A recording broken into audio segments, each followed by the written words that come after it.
47 surgical procedures, 47 human beings subjected to experimental organ transplantation, and not a single survivor. A leatherbound journal, unearthed in 1891, held these meticulously documented figures.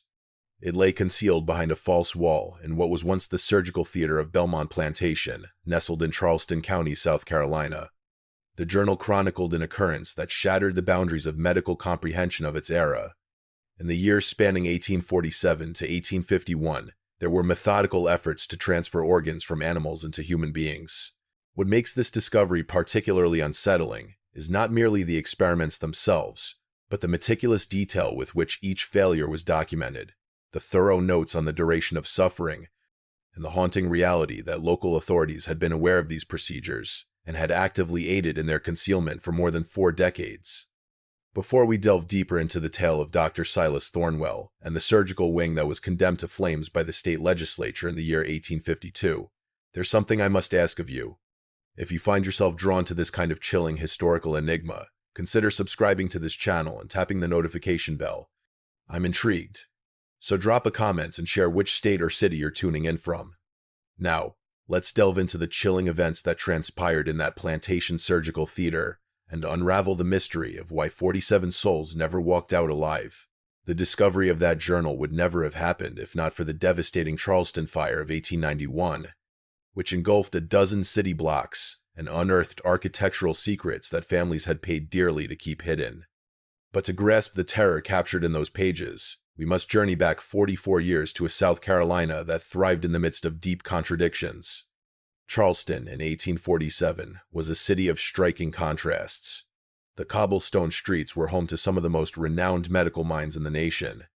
Graduates from European universities who came back to set up practices that competed with those in Boston and Philadelphia. The Medical Society of South Carolina, established in the year 1789, had earned a reputation for groundbreaking surgical advancements that attracted students from all corners of the nation. Yet, this same city's economy relied completely on the bondage of human beings, forming a strange crossroads of scientific progress and deep moral shadow. Dr.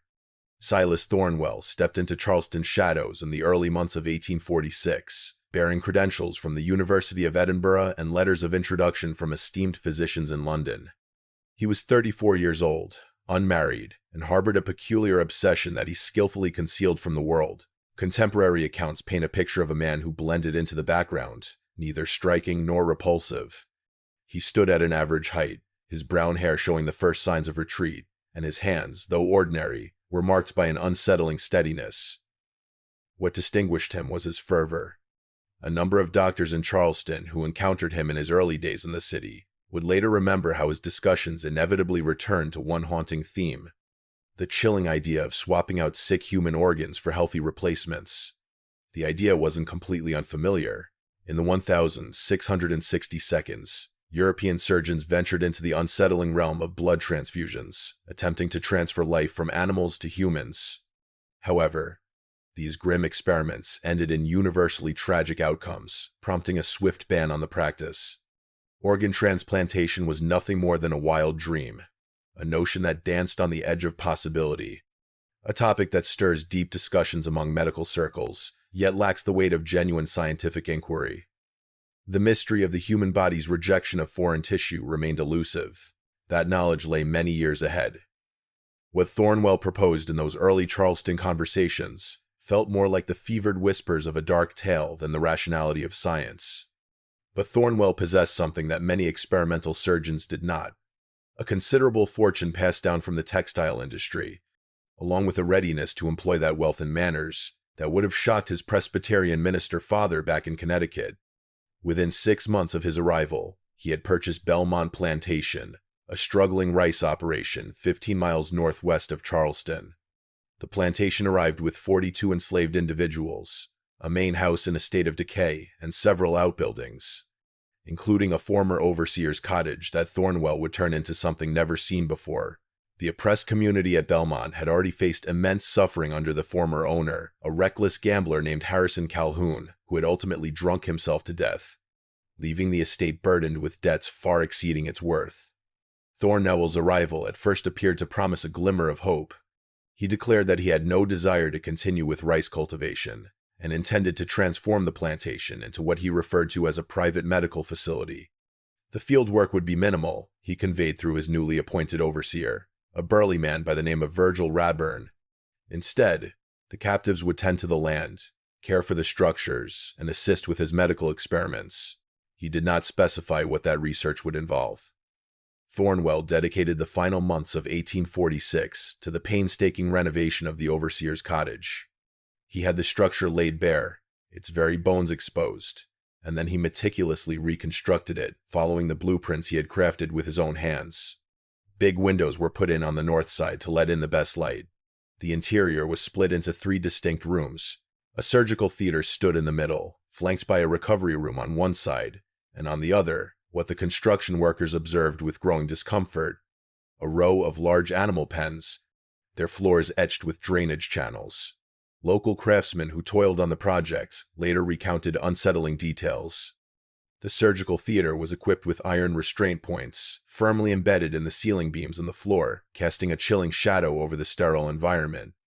A massive table, hewn from white oak, was bound with leather straps at 6 ominous points.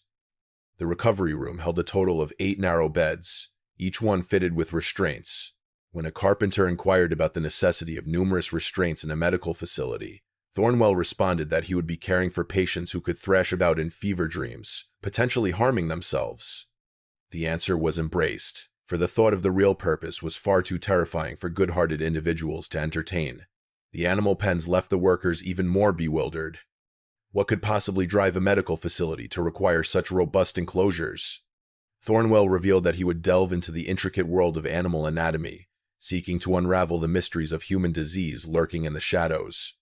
He commanded the creation of a sheltered passage linking the animal enclosures to the surgical theater, complete with doors at both ends that could be secured from the outside.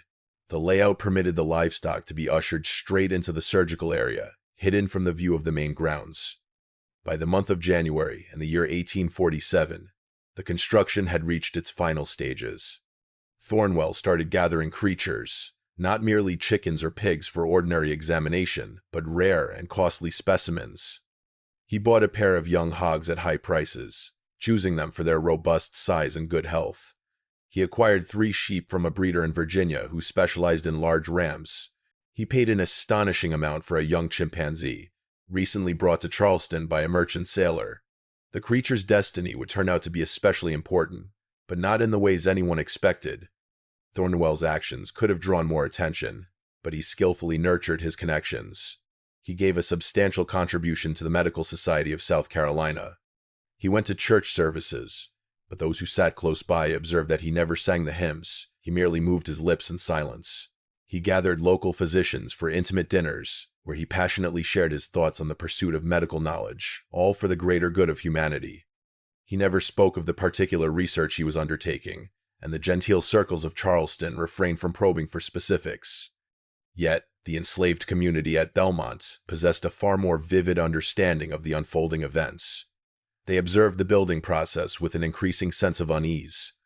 They listened to the creatures in their enclosures, the eerie sounds echoing through the darkness of the night. They observed that Thornwell dined in solitude, frequently laboring through the night, the glow of his lamp illuminating the surgical theater until the break of day.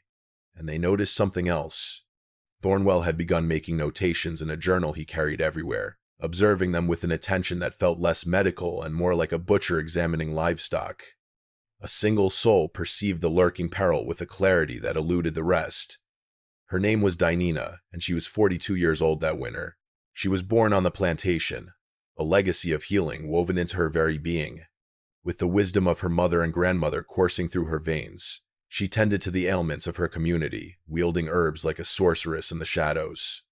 Dinina had endured 25 years under Harrison Calhoun's ruthless control, by mastering the art of invisibility when needed and proving herself essential when summoned.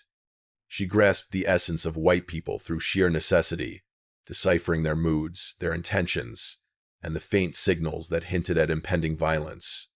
The words she encountered in Silus Thornwell filled her with dread. "That man has death in his eyes," she whispered to her daughter Clara one chilly evening in February, her voice barely above a murmur as they worked together to prepare cornmeal in the dim light of the cooking house. "I have witnessed men who find joy in the suffering of others," is less than text. "I have witnessed men who take lives without a second thought, but this one is different." He looked at us as if we were already dead, just biding our time for him to inscribe it in that book of his. Clara, 20 years old and expecting her first child, gripped her mother's hand tightly. "We have to keep our distance from him, Mama. Complete our tasks. Stay low and out of sight." "Unable to escape the grasp of a man who possesses you?" Dina responded, her gaze far away. "And he was plotting something sinister, constructing that eerie place with all those straps and chains, ushering in all those creatures. A doctor shouldn't have animal pens right next to the place where he treats people." Even if she left the thought hanging, Clara grasped the dark undertone. Nina's fears would prove tragically present. On the 18th day of February, in the year 1847, Thornwell called upon Virgil Raburn to enter his study, where he presented a list of particular demands. He had to pinpoint those who were trapped in bondage, fitting specific criteria: relatively young, seemingly in good health, yet unmistakably exhibiting signs of certain ailments or vulnerabilities that Thornwell had been meticulously recording. The list had a chilling specificity that sent a shiver down Rayburn's spine. Yet, as a man whose livelihood depended on managing human property, he had long since silenced his conscience. The first name on the list was a man named Augustus, who was 31 years old and had developed a persistent cough that winter. Thornwell's notes hinted at a lurking lung disease, yet Augustus continued to toil through full days, displaying no ominous signs of grave illness. The second was a woman named Pearl, who was 26 years old, and Thornwell had noticed her grappling with what he identified as a frail heart. At times, she felt her heart racing and struggled to catch her breath when she pushed herself too hard. Thornwell instructed that they should be moved to the recovery room in the medical building. "Inform them that they are receiving care for their afflictions. Complimentary care, better than anything they could find anywhere else. Transform it into a tale of serendipity." Rayburn squirmed in his seat, a sense of unease creeping over him. And if they chose to stay, Thornwell's face remained impassive. "Mr. Rayburn, I trust you understand the dynamics of power on a plantation without further elaboration. They will leave, for I have made the choice for them. The decision is not in their hands." The exchange marked a pivotal instant, one that would be etched in memory and recounted years later in the testimony Rayburn gave to the investigators. He insisted he had no idea what Thornwell was scheming. He was adamant that the doctor truly aimed to help the ailing slaves, maybe even testing out new remedies, but nothing more sinister. Whether this was a chilling truth or a clever deception to escape the grasp of justice, we may never uncover with absolute certainty. What we know is that Rayburn obeyed his orders, and on the 20th day of February, in the year 1847, Augustus and Pearl were led to the medical building. They never came back to the quarters. The initial experiment commenced on the night of February 20th, 1847, after Thornwell had devoted the day to preparations that were so detailed they felt almost like a sacred rite. He had pored over his anatomical texts, honed his surgical instruments to a deadly gleam, and meticulously crafted notes detailing his chilling theoretical approach. His journal from that day, which would later be presented as evidence during the legislative inquiry, uncovers the meticulousness of his planning and the chilling lack of any moral doubt. A man, around 31 years old, displayed a gradual deterioration in his breathing. He penned his thoughts in a tidy, unwavering script. The idea that swapping out damaged lung tissue with healthy tissue from animals could bring back the ability to breathe normally is a chilling thought, one that stirs both hope and fear in the depths of the mind. A chosen young pig, around 6 months old, showing remarkable health and vitality. The decision to move forward with the transplantation of the right lung is made, as it poses a lower risk of immediate cardiac complications. The sterile words masked a deed of unspeakable horror. Augustus had been warned that he would undergo a procedure for his persistent cough. He had been handed what Thornwell referred to as medicine, but in reality, it was merely a gentle sedative blended with whiskey. As Augustus succumbed to drowsiness and a strange sense of compliance, he was transported to the surgical theater, where he was bound to the cold, unyielding table. The restraints were described as essential to ensure he remained motionless throughout the treatment. When Augustus finally started to grasp the reality of the situation, it had already slipped beyond his reach. What transpired in that surgical theater over the course of 3 hours shattered every tenet of medical ethics that had ever been established, even in that morally ambiguous time. Thornwell embarked on a procedure that would remain unachievable for another century, and he did so without the comfort of anesthesia. The ether would remain hidden from public view until the month of October in that very year, a time when the concepts of infection control, blood typing, and tissue rejection were still shrouded in mystery. The journal entry that came after the surgery was short and unsettling. Subject 1 passed away at 11:47 in the evening, roughly 2 hours and 15 minutes after the procedure. The sudden onset of breathing failure, coupled with intense bleeding, led to a dire situation. Reflections for upcoming endeavors. Seeking a quicker surgical method to reduce blood loss. The integration of animal tissue was not witnessed, as it swiftly deteriorated. The end result? A haunting defeat. Yet the approach reveals potential as it undergoes further refinement. Augustus's body lay hidden in a nameless grave at the edge of the plantation, shrouded in the darkness before dawn. Rayburn oversaw the burial, informing the enslaved community that Augustus had succumbed to his lung disease, despite the doctor's valiant attempts to save him. The tale was embraced, not due to anyone's faith in its truth, but because the other option was far too horrifying to face. Those who were enslaved had come to understand that enduring often meant swallowing blatant falsehoods without a word of dissent. Dina understood the risks all too well. That night, she caught whispers drifting from the medical building. No screams, but something far more unsettling. Soft, muted sounds hinted at a desperate struggle, a person trapped and unable to voice their torment completely.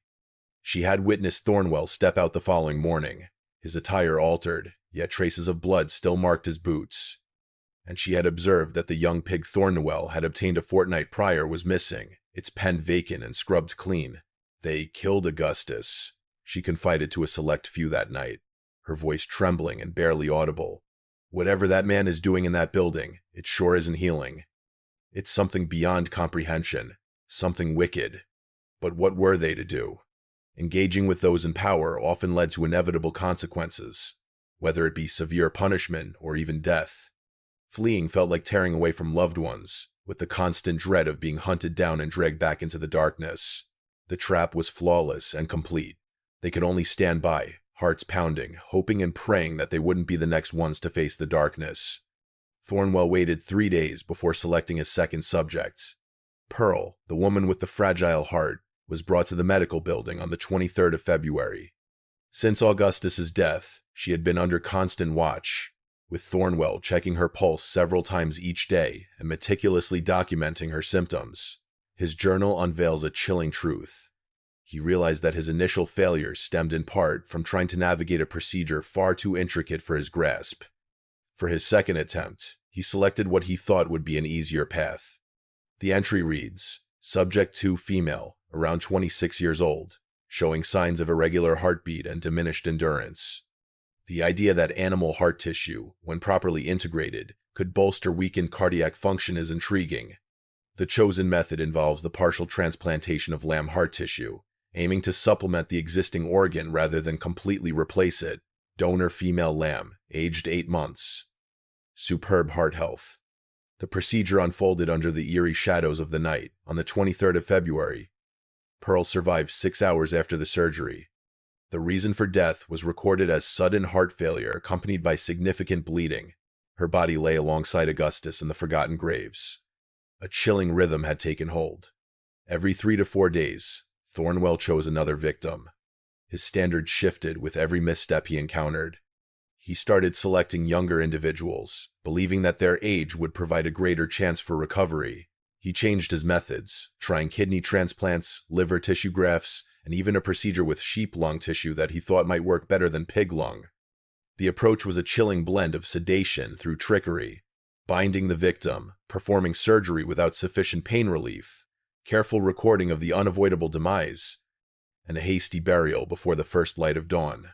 The journal chronicled every death with an unsettling coldness, as if emotions were stripped away, leaving only the stark reality behind each loss. Subject 3, Subject 4, Subject 5. Names seldom found their way into conversation. Thornwell referred to the enslaved people as numbered subjects, as if they were mere specimens in a dark experiment rather than living, breathing human beings. As March approached, the enslaved community at Belmont found themselves engulfed in a suffocating dread. 4 souls had been ushered into the medical building. Not a single one had come back. The official justifications: passed away due to their pre-existing conditions, succumbed to complications during treatment, and left no one convinced. Individuals started to shy away from reporting their ailments, haunted by the dread that any hint of vulnerability would mark them as prey. Parents guided their children to present an image of health, regardless of their true feelings. On the 12th day of March, in the year 1847, Danina found herself as the 8th subject of Thornwell. He had watched her as she tended to others with herbal remedies, and he labeled her condition as a chronic digestive disorder. She sometimes felt a dull ache in her stomach, a familiar discomfort that she had never thought much of. On the eerie evening of the 12th of March, Rayburn appeared at her door, delivering the unsettling news that Dr. Thornwell desired to address her affliction. She understood the implications. With a gentle embrace, she held her daughter Clara close, murmuring secrets of hidden herbs and healing wisdom before she made her way to the medical building, surrendering without a fight. Struggling would only lead to being pulled down further, and she chose to hold on to the last shreds of dignity that were left to her. Danina endured a harrowing 11 hours after Thornwell's chilling attempt to graft pig stomach tissue into her abdomen. Her final utterance, captured by Thornwell in his journal, comes across more as exasperation than regret. "God see you."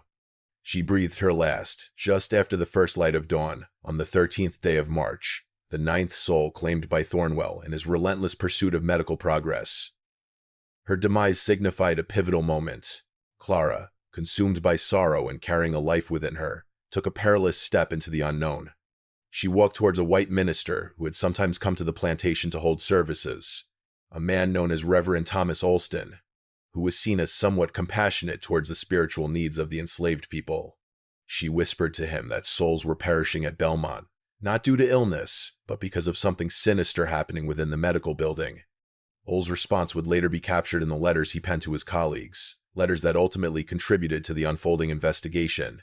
He absorbed Clara's tale with an increasing sense of dread, yet he hesitated to take action. Instead, he followed the path that countless so-called virtuous men took during that dark time. He told himself that there had to be a logical reason lurking in the shadows, a skilled doctor conducting experiments in a desperate attempt to aid the ailing slaves. Surely that couldn't be as chilling as this tormented girl implied. He assured Clara he would investigate the issue, yet in the shadows, he took no action at all. Paralyzed by the fear of false accusations that could lead to humiliation, this hesitation ultimately claimed lives.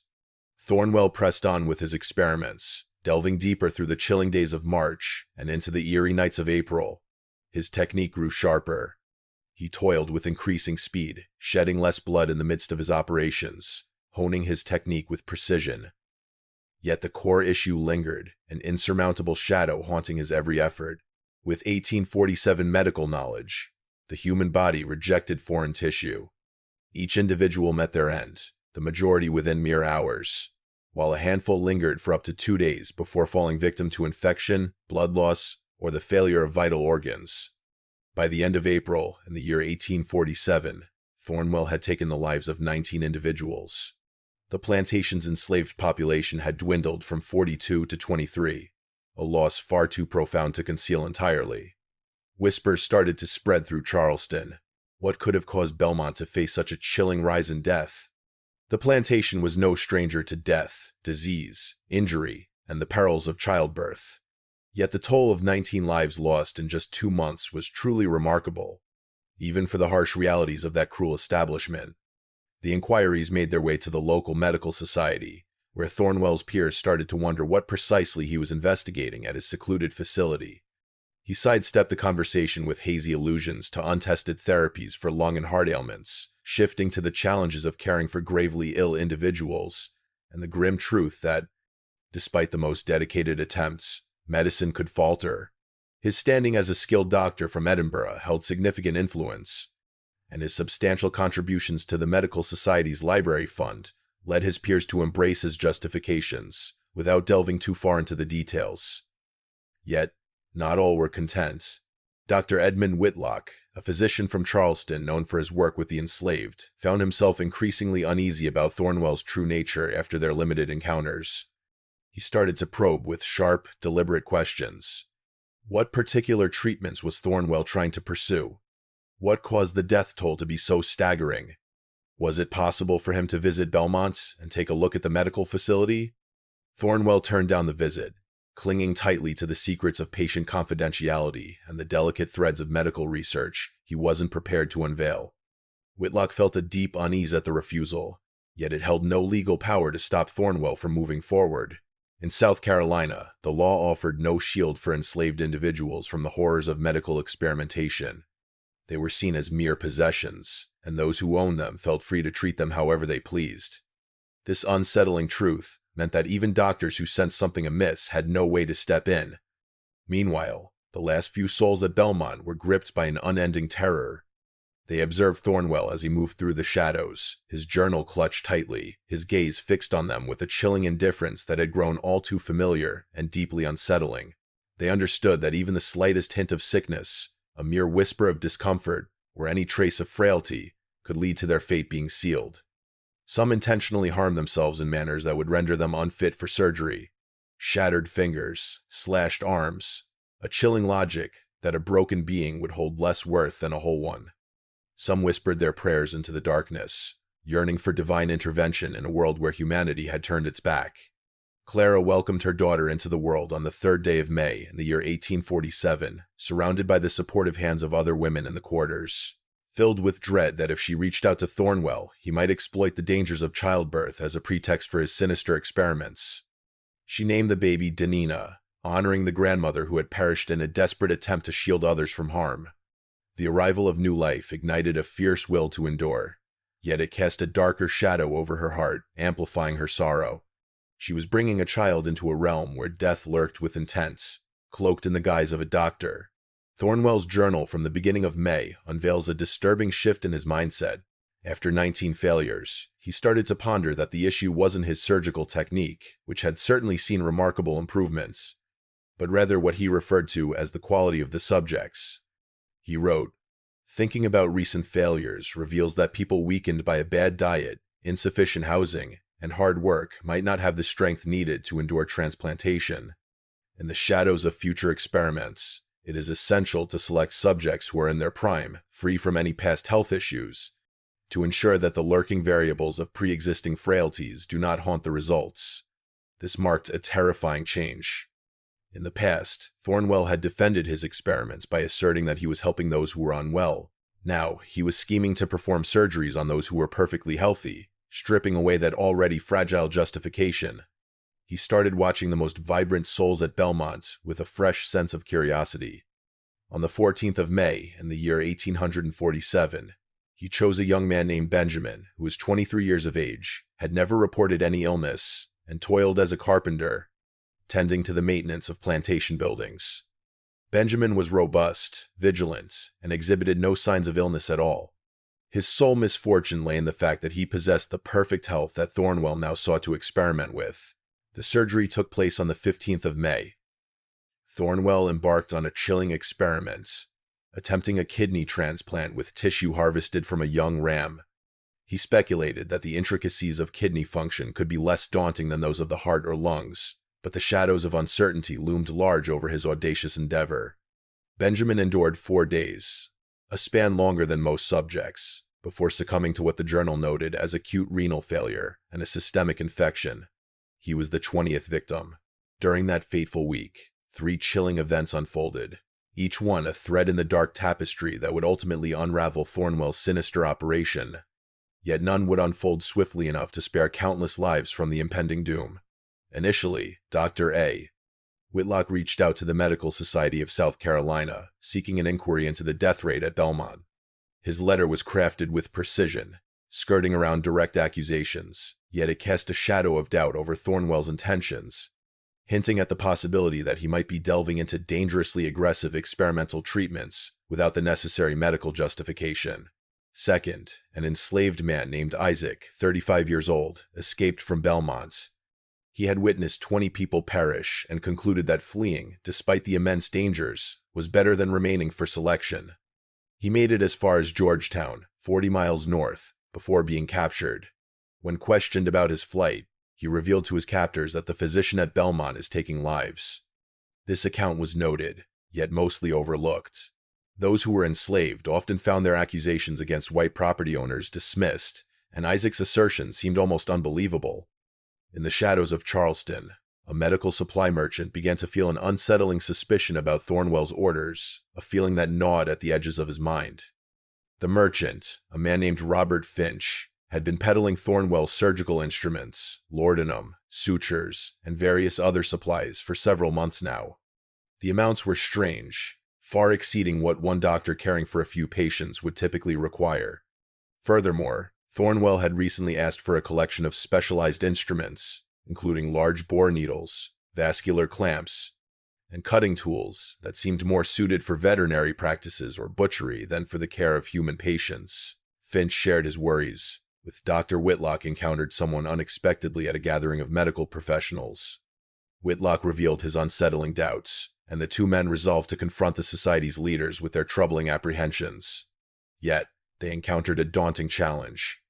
Thornwell had given a significant amount of money, granting him considerable sway over the society's governing board. Many board members hesitated to probe into the actions of a fellow physician, viewing the evidence as mere conjecture and hearsay. The endless bureaucratic delays would ultimately seal their fate. During the months of May and June in the year 1847, Thornwell pressed on with his experiments, each day more fervently than the last. His journal reveals a growing fixation and a waning sense of caution. He had stopped choosing subjects mainly based on their health issues.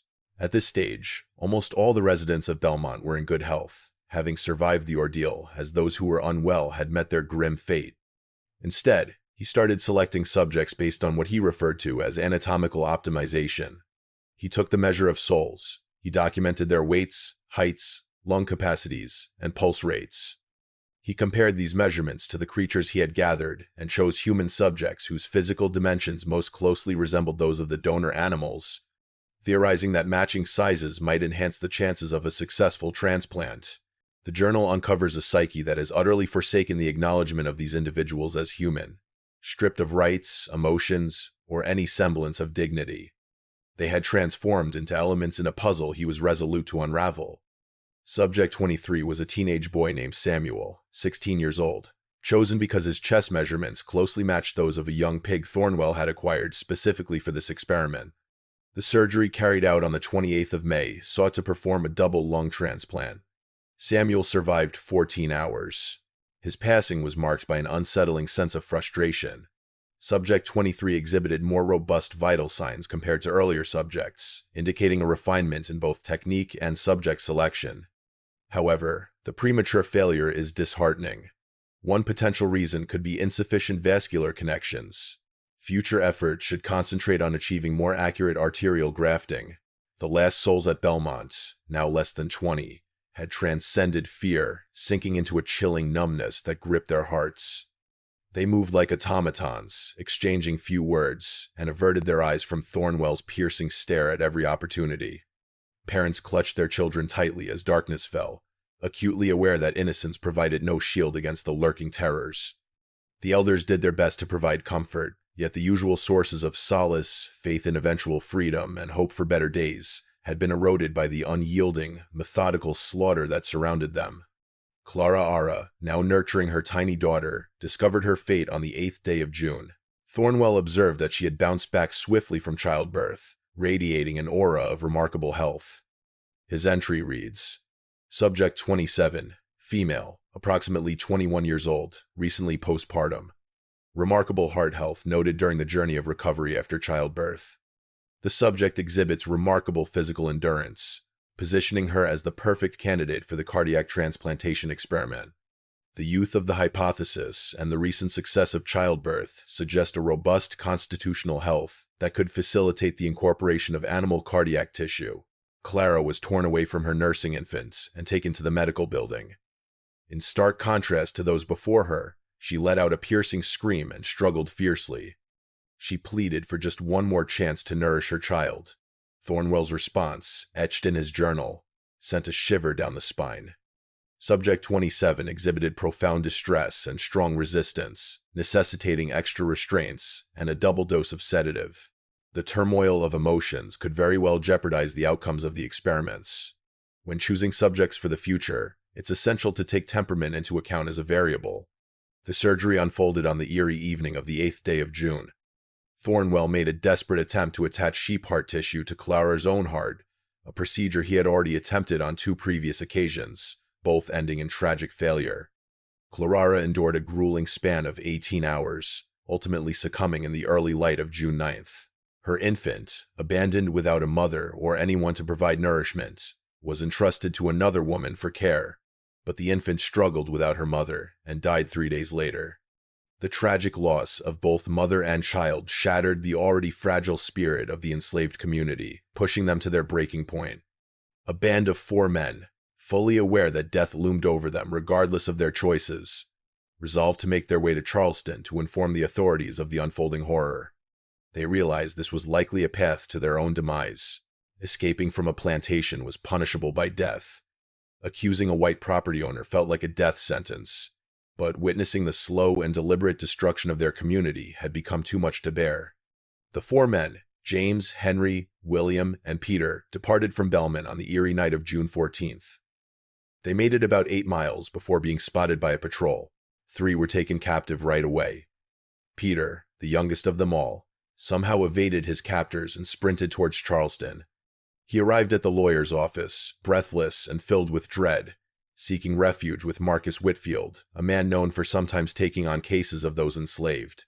Peter's account, shared in breathless, trembling pieces, ultimately revealed the crucial evidence that would shatter the case wide open. He recounted the chilling sight of 28 individuals being led to the medical building, never to return. He recounted the eerie noises emanating from that building under the cover of darkness. Not quite screaming, as Thornwell's sedatives held that at bay, but there were groans and the desperate sounds of a struggle against the restraints. He recounted the sight of Thornwell's bloodied garments, the grim details of the burial, and the suffocating atmosphere of dread. Whitfield, to his credit, regarded the accusation with a weighty seriousness. Whispers of strange deaths at Belmont had reached his ears from various sources. Now, Isaac's earlier claims haunt the shadows, as Dr. Whitlock's concerns linger and questions swirl ominously in legal circles. He chose to present Peter's testimony straight to the Charleston County Sheriff, a man known as Daniel Patterson, who held the power to probe into even the most notable citizens if there were whispers of wrongdoing. Patterson's first instinct was to doubt.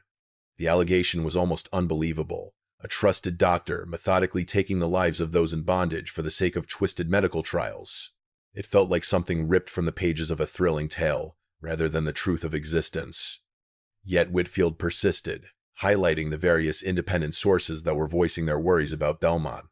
Patterson reluctantly accepted the invitation to the plantation, yet he emphasized that his purpose was to look into reports of unnaturally high death rates, not to entertain notions of intentional murder, a concept he struggled to accept as reality.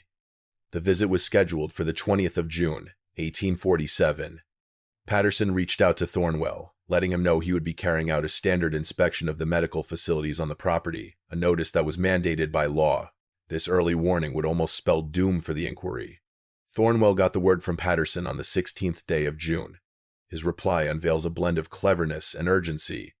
He realized that traces of his actions lingered in every corner of the medical building. Surgical tools stained with crimson remnants, the binding devices, the animal enclosures complete with their waste channels, and most chillingly, his diary filled with precise accounts of 29 killings masquerading as medical trials. He spent the 17th to the 19th of June attempting to sanitize the facility. He meticulously cleaned the surgical instruments, his obsession evident in every stroke. He took away the most apparent bindings from the surgical theater, yet the marks where they had been anchored still lingered in the walls and floors. He moved a handful of animals to a barn on the distant edge of the plantation property, and he concealed his journal behind a deceptive panel he had crafted in the wall of the surgical theater, a hidden panel lurking behind a cabinet filled with medical tomes. Yet, he was unable to conceal it all. The graves were there, 29 bodies laid to rest in a queue at the edge of the property. The room, now recovered, still whispered of its dark past, with the narrow beds and their ominous restraints lingering in the shadows. The surgical theater, even after a thorough cleaning, bore the haunting remnants of blood etched into the wood grain of the floor and table. Most chillingly, there were 16 surviving enslaved individuals, forever marked as living witnesses to the horrors they had endured. Thornwell's scheme was to portray himself as a devoted doctor who had earnestly tried to heal gravely ill patients using untested treatments, all of which, tragically, ended in failure. The tragic loss of lives was heart-wrenching, yet it did not cross the line into criminality. He would highlight his qualifications, his desire to push the boundaries of medical knowledge, and the grim truth that those enslaved were considered his possessions, to be handled as he deemed appropriate. He held a belief, not without reason, that the legal system would back a white physician's claim to experiment on those he considered his property. What he didn't foresee was Sheriff Patterson's meticulous nature. Patterson made his entrance on the 20th day of June, not alone but flanked by deputies and accompanied by Dr. Whitlock, whom he had summoned to lend his medical expertise in assessing the facility. Whitlock had been urging for an investigation for weeks, his resolve dark and unyielding as he sought to unearth the truth lurking in the shadows. The eerie inspection commenced within the dimly lit medical building. Patterson surveyed the surgical theater, his gaze lingering on the stark points, curiosity gnawing at him as he pondered their purpose. Thornwell revealed that they were intended to restrain patients in a state of delirium who could potentially harm themselves. Patterson observed the drainage channels and the unsettling closeness to the area where animals had unmistakably been confined. What was the link between the place where animals were kept and the anatomical study conducted in the surgical theater? Thornwell responded with an unsettling calmness.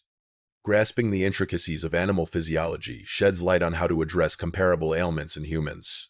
Dr. Whitlock scrutinized the surgical instruments, his unease growing as he discovered several that sent a chill down his spine.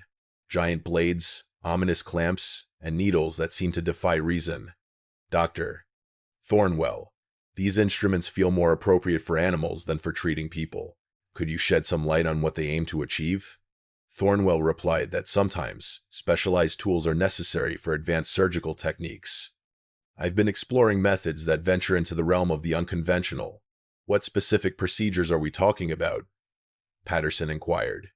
Thornwell paused, grappling with his thoughts, before finally revealing a fragment of the truth.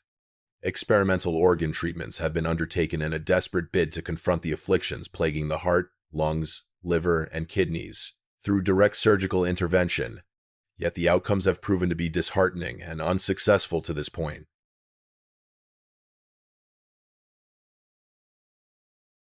The practice of medicine is a journey through uncertainty, where each step is a dance between hope and the unknown. Sheriff, there are times when, despite all we do, patients slip away from us. Patterson stepped into the dimly lit recovery room, a sense of unease creeping over him. 8 narrow beds, each equipped with restraints. What's the reason behind every bed having those straps?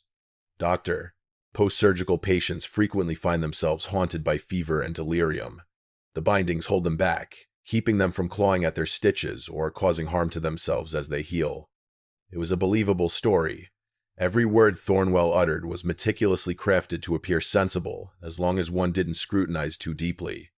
Patterson and Whitlock shared uneasy looks, an unshakable sense of dread settling over them, though they couldn't quite pinpoint the source of the impending darkness lurking just out of sight. Then, Patterson requested a conversation with the individuals who were bound to labor at the plantation. Thornwell's body tightened, a clear sign of his inner turmoil, yet he found himself unable to decline without betraying a sense of guilt. He tried to take charge of the unsettling atmosphere by proposing they consult Rayburn, the overseer, who might shed light on the eerie claims swirling around them. Patterson consented to meet with Rayburn, yet firmly demanded to conduct private interviews with others as well. The interviews unfolded in the kitchen of the main house, a space shrouded in shadows, far from Thornwell's watchful gaze. Patterson spoke with 5 individuals, among them 3 who had seen others being led to the medical building. Their stories, shared with the wary hesitance of those aware that a single misstep could lead to doom, nevertheless wove a coherent and unsettling narrative. A woman named Ruth, 38 years old, recounted the chilling sights of people entering that building. They never emerge. At night, we listen closely to the whispers in the dark. Then we lay someone to rest the following morning. It has been that way since the third month. Nearly 30 lives have been lost now. What sort of things do you hear? Patterson inquired. Ruth paused, her eyes darting to the door, a shiver running down her spine as if Thornwell's ears were pressed against it, waiting for her next move. It echoes like a soul in torment, unable to unleash its cries. Muffled sounds faded into silence. The following day, the doctor informed us that someone had succumbed to their illness. But she fell silent. But what is lurking in the shadows? But some of them weren't sick when they entered. Some were as healthy as could be. Accounts like those shared by the others Patterson spoke with emerged. Each one steeped in an unsettling atmosphere. Well, individuals being led to the medical facility. Unusual noises echoed in the night, lifeless forms hidden away before the first light, a chilling aura of dread enveloping Belmont, as if it were a thick mist. Patterson observed that each of them spoke of Thornwell's journal. He seemed to write in it endlessly, watching people closely and jotting down notes before choosing them. Where could this journal be hiding? Patterson inquired of Thornwell about the time they would continue the official inspection.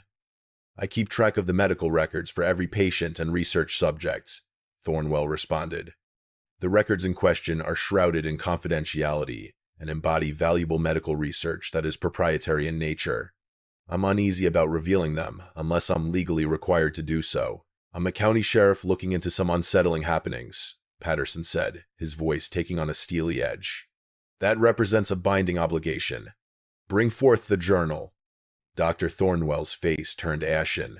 He put on a performance of inspecting his study, his living quarters, the medical building, anywhere but the dark, suffocating space behind the wall panel.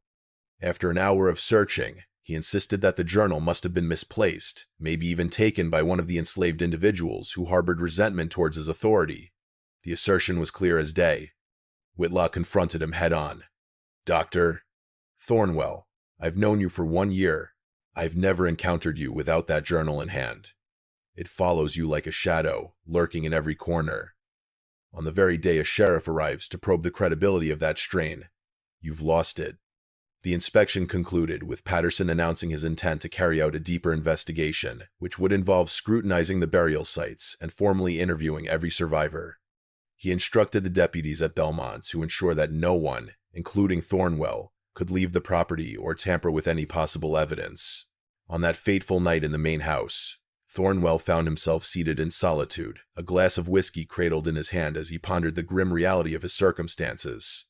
He had taken the lives of 29 individuals in his relentless quest for what he still deemed valid scientific exploration. He kept meticulous records of each demise concealed behind a wall. He had 16 living witnesses to the terror he had unleashed, and a sheriff who clearly suspected the truth. His options were limited and grim. He could obliterate the journal, yet that wouldn't erase the tangible proof or the accounts. He could run, but where would he go? A fugitive from justice, stripped of his ability to practice medicine. He could attempt to brazen it out, banking on the legal system's defense of white property rights and the medical community's hesitance to denounce one of their own. Or he could choose the path that deep down he had always known he would take, to ensure that the full truth of his work was preserved for the sake of future medical understanding. Consequences be damned, because despite he unearthed the journal from its secret spot and settled down under the flickering lamplight, poring over his own words, recalling every topic, every method, every misstep. On the morrow, he resolved to lay before Sheriff Patterson the complete dossier, allow them to pass their judgments upon him. Let the passage of time be the judge of his actions. He refused to obliterate the evidence of his labor. The choice made would unleash repercussions that neither Thornwell nor Patterson could ever foresee. Sheriff Patterson made his way back to Belmont on the 21st of June, accompanied by a magistrate, 2 extra deputies, and a representative from the state medical board. The arrival of the latter signaled that this situation had spiraled beyond the confines of a mere local inquiry. The medical community was compelled to unravel the chilling events that had transpired and consider the possibility of holding one of their own accountable. Thornwell encountered them on the porch of the main house. He seemed calm, almost challenging. With no warning, he thrust the journal into Patterson's hands. Do you really want to know what I've been up to? Take a moment to read this. Each and every procedure is carefully recorded. Each theory, each finding, each inference. This signifies groundbreaking medical research that sought to address issues that claim the lives of countless individuals. Patterson opened the journal and began to read. His face transformed from doubt to disbelief, then to a simmering fury as he flipped through the pages. The sterile terminology failed to hide the chilling reality of what was unfolding. A methodical series of human trials leading to intentional demise. Subject 1 to Subject 29. Every account reveals a soul's choice, the grim procedure they endured, and the haunting certainty of their demise. These are people, Dr. Thornwell, Patterson said quietly, his voice strained with fury. You're portraying individuals as though they were mere subjects in a lab experiment. They were part of a chilling experiment, a dark chapter in the pursuit of surgical knowledge, Thornwell replied. Across Europe, doctors often engage in experimental procedures. The sole distinction in this scenario is that I was able to engage with individuals whose absence wouldn't disrupt the fabric of society. These individuals were bound by chains of servitude. Sheriff's property. According to the laws of South Carolina, I possessed the full right to utilize my property in the quest for scientific progress. The argument was chillingly valid within the warped reasoning of 1847 slavery law, which dehumanized enslaved individuals, reducing them to mere property instead of recognizing their humanity. Thornwell thought this would keep him safe. He was on the brink of discovering a different truth. The magistrate, a man named Charles Henderson, who had 2 decades of legal experience, examined the journal carefully. He read through multiple entries completely, his expression darkening with each word. At last, his gaze met Thornwell's. Doctor, your legal analysis has some significant flaws that cannot be overlooked. Initially, although the laws of South Carolina categorize enslaved individuals as property, they also contain clauses that protect against the neglect and destruction of valuable assets. You've taken the lives of 29 individuals, each one valued significantly in the world of commerce. The way in which one meets their end is significant. Even property law acknowledges that certain actions are so extreme, so brutal that they amount to criminal behavior, no matter the legal standing of the victim. 3. And most importantly, you recorded proof of medical malpractice so shocking that it endangers the reputation of the whole medical field. Thornwell's composure began to fray at the edges. Medical negligence. I was attempting advanced surgical procedures, knowing full well that the surgeries would be fatal, when Henderson interrupted. You recorded that understanding. Your personal journal reveals that you recognize the grim reality. Transplanting animal organs into humans would lead to fatal consequences. But you pressed on regardless. That's not medicine, doctor. That's a methodical slaughter masked as an experiment. Dr. Whitlock, lurking in the shadows, leaned in closer, his breath barely a whisper, as he offered his chilling assessment over Henderson's shoulder. Dr. Thornwell, I am officially advising the state medical board to revoke your license. You have crossed every line of ethical conduct in the realm of medical practice. Your actions have tarnished our field and have given fuel to those who denounce scientific medicine as cruel and primitive. The harm you've inflicted reaches deep, affecting more than just those you've targeted. Patterson confirmed the arrest. Silus Thornwell, you stand accused of the wanton destruction of property, the heinous act of criminal malpractice, and the appalling display of gross cruelty. You will remain in custody until your trial begins. The accusations laid bare their constraints. In the year 1847, in South Carolina, the act of killing enslaved individuals was not considered murder by the law.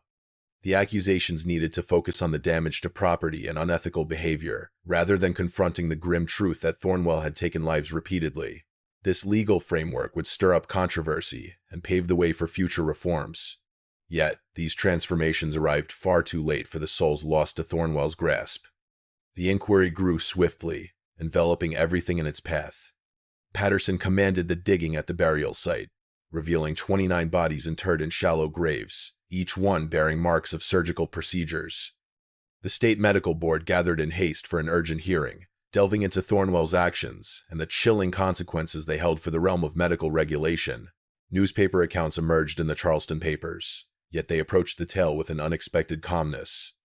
The pale establishment felt a deep unease at the thought of bringing to light a case that revealed the terrifying potential unleashed by the laws of slavery. Meanwhile, the surviving people at Belmont, 16 souls, who had endured months of terror, faced an uncertain future. Thornwell's arrest signaled the impending doom of the plantation, destined to be sold off to settle legal debts and pay those whom the court deemed deserving. In a grim reality, the survivors would probably find themselves sold to new masters, dispersed throughout the state. Their trauma lingered in the shadows, unrecognized and untreated, fading into obscurity except for fleeting mentions in court documents. A haunting question lingered in the shadows. What fate awaited Thornwell's journal? It stood as a chilling testament to medical atrocities, yet within its pages lay intricate surgical notes that certain doctors contended held significant scientific merit.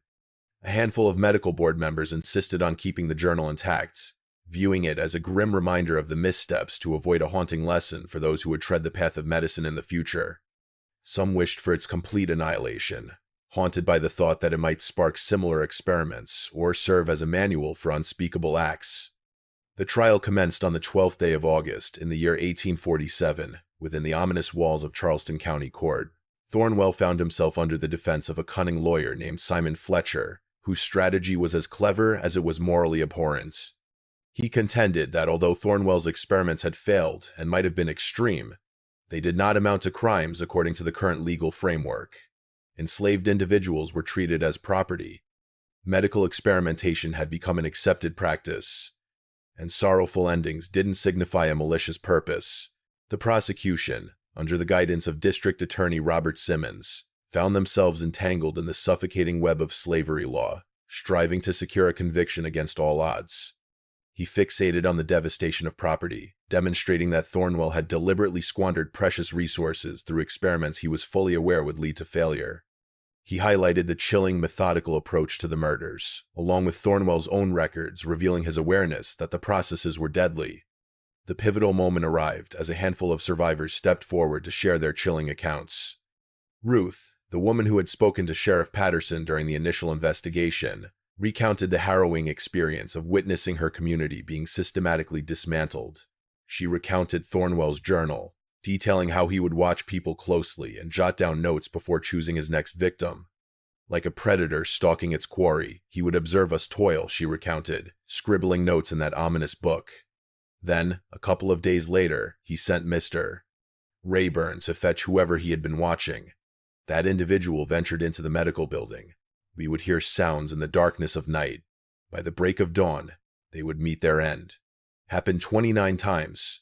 We were powerless to halt it, was unable to escape. We couldn't escape. All we could do was wait and hope he wouldn't choose us next. Her testimony, spoken in a deliberate and controlled manner, as if she knew that showing too much feeling could be turned against her, was still profoundly impactful.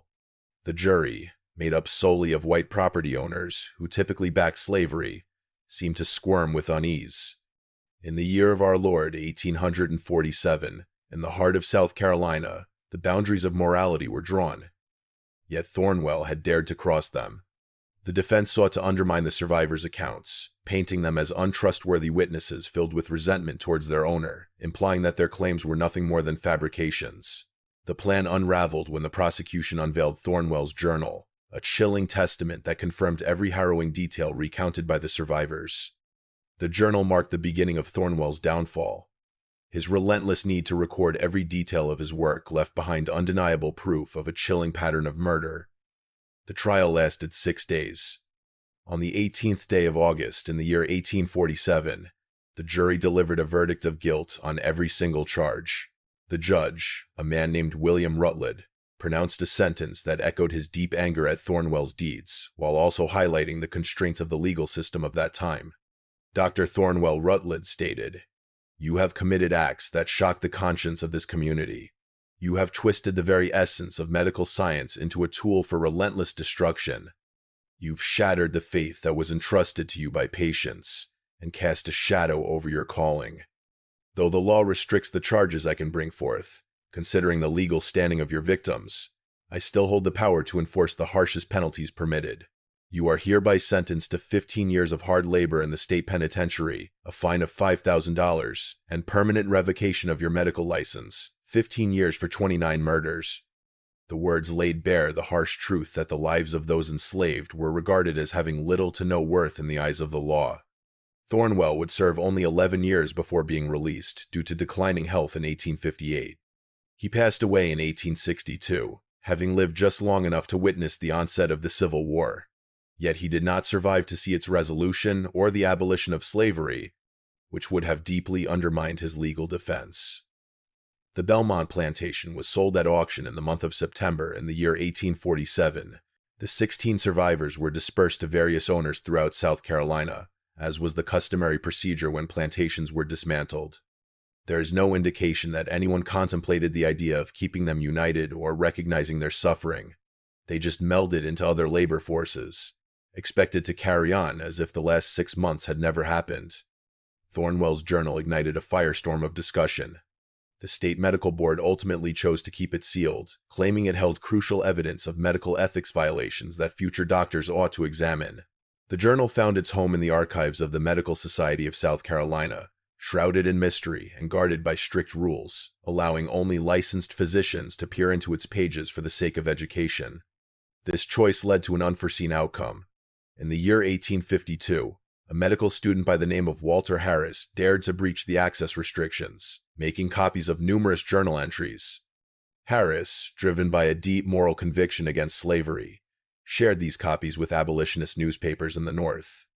The excerpts were released alongside furious commentary regarding the terrifying realities that slavery allowed to unfold. Southern medical societies erupted in outrage at this publication, perceiving it as a Northern scheme aimed at undermining the South's cherished institutions. The Medical Society of South Carolina took swift action, commanding the destruction of Thornwell's journal to ensure that no more excerpts would see the light of day. On the 7th day of March in the year 1852, the journal met its fiery end, consumed by flames before the watchful eyes of the Society's board of directors, or so all thought. What truly transpired was that Dr. Edmund Whitlock, a key figure in the investigation of Thornwell, understood the crucial need to safeguard the evidence of this horrific event. In a clandestine act, he swapped the journal for a decoy volume just before the flames consumed it.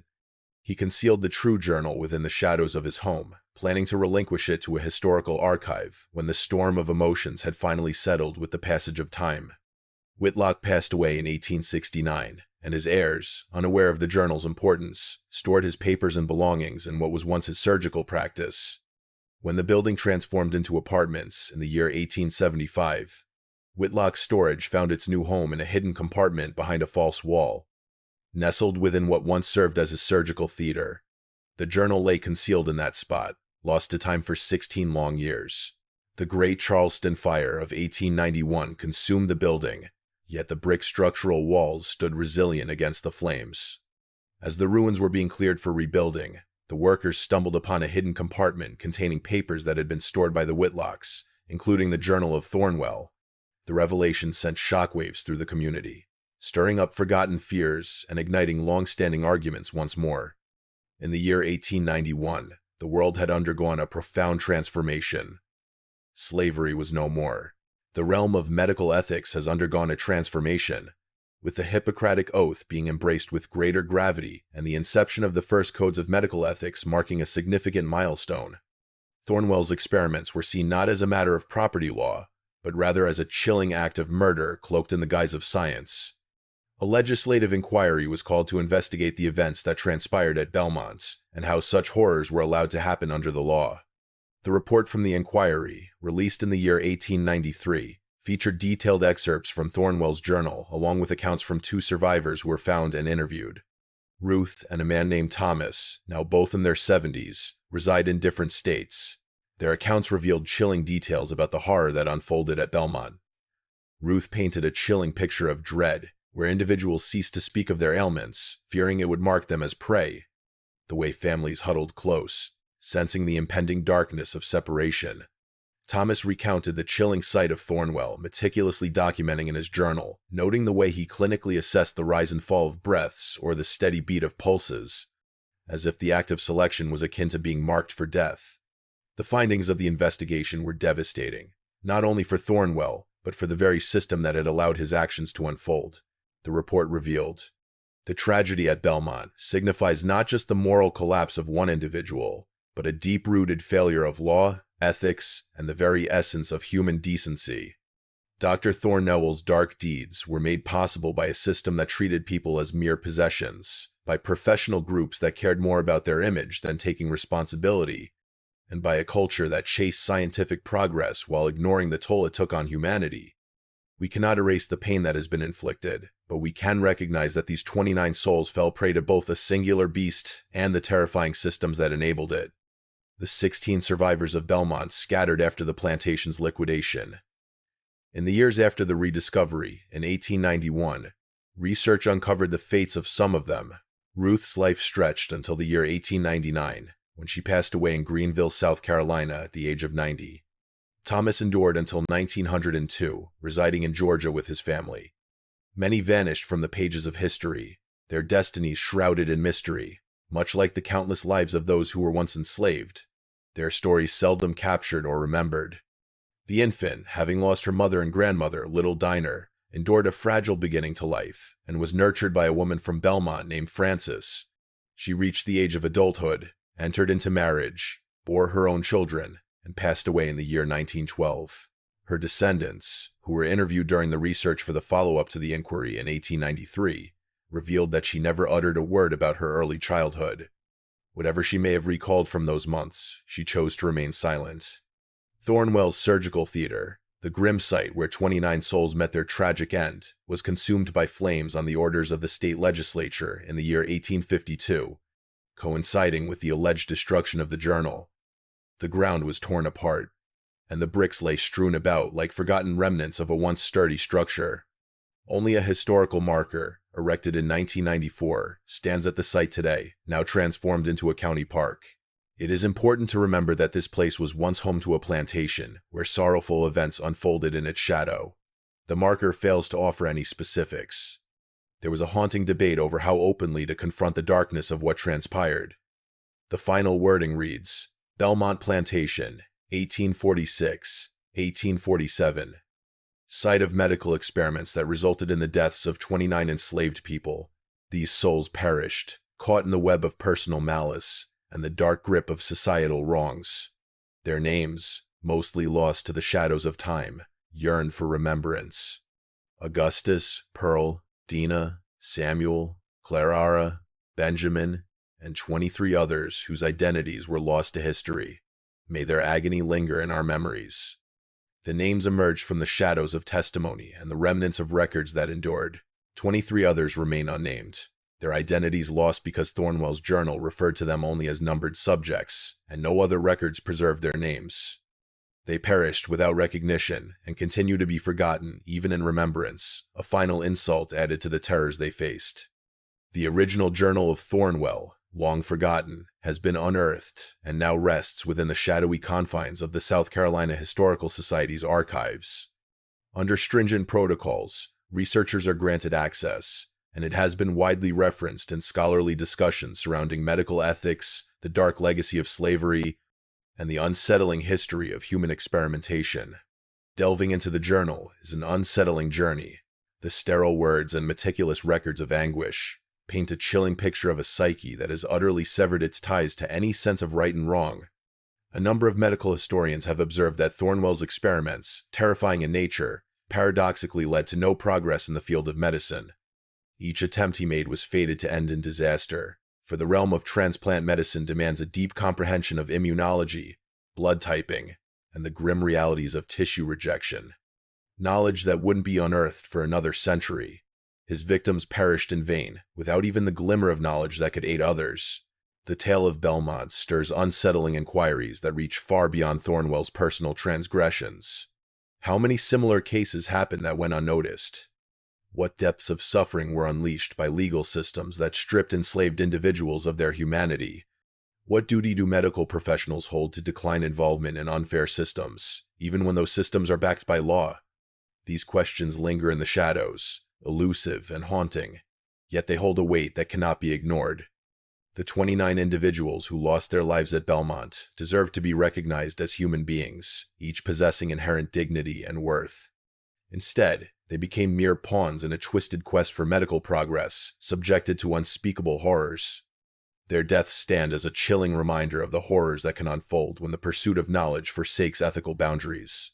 And when legal systems fail to acknowledge the humanity of every individual, the survivors of Belmont bore their trauma in silence.